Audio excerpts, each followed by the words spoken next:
Kapag wala po kayong napatunayan, wala po kayong karapatan humingi sa Pangulo ng anumang demand patungkol sa hair follicle test.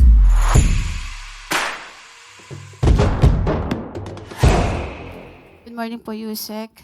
Balikan ko lang po yun dun sa di umano'y pulveron na video ni Pangulong Marcos.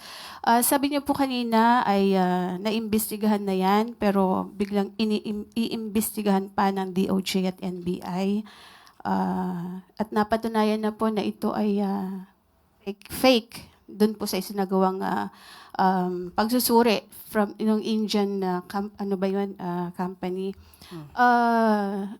Wala po bang plano ang Malacanang, especially ang Pangulong Marcos, na magpa-hair follicle test na siyang hinihingi po para matuldukan na itong issue po ng di umano'y paggamit ng ipinagbabawal na gamot ng ating Pangulo?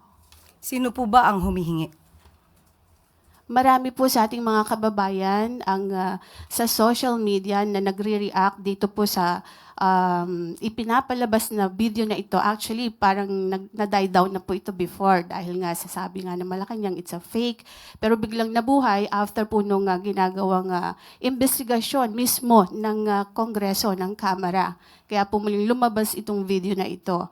And sabi nga po nung vlogger na si Miss Pebbles Cunanan ay si Attorney Harry Roque, yung mastermind nitong video. Pero inamin naman ni Miss Maharlika, yung another vlogger, na parang siya yung nagbigay lang kay Attorney Roque. Kaya ang tanong ko po, sabi niyo sa social media hinihingi. Sino po in particular ang masasabi niyo sa akin na humihingi ng ganitong klaseng pag-test? Ang atin pong mga kababayan Sino na po in Madam particular? Yusek, Na kung napanood pwede po niyo po, sigurong...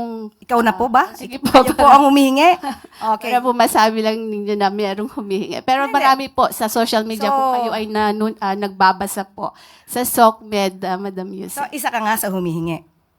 Kasi po gusto Sige, niyo po, tanong ko nga, isa ka ba? Kasi we have to be specific on this. Isa ka ba sa humihingi? ang mga kababayan po natin. So, isa ka sa humihingi. Actually, I'm a journalist. Hindi Yes, nga, naman po tanong ako ko humihingi. Pero parang gusto ninyo na meron lang kayong Basihan. basihan.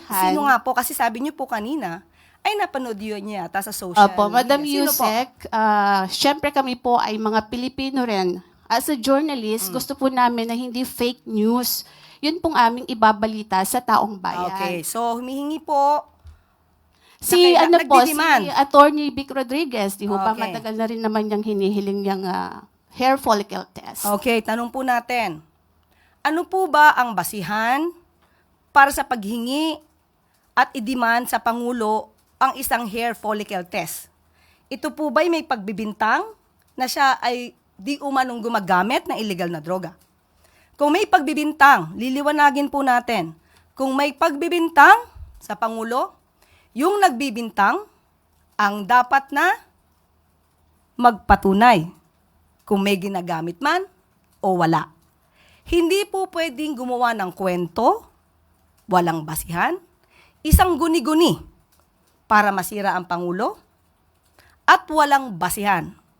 Kahit saan po na kaso, kung sino yung nagbibintang, siya ang magbigay ng pruweba. Hindi nyo pwedeng sabihin na,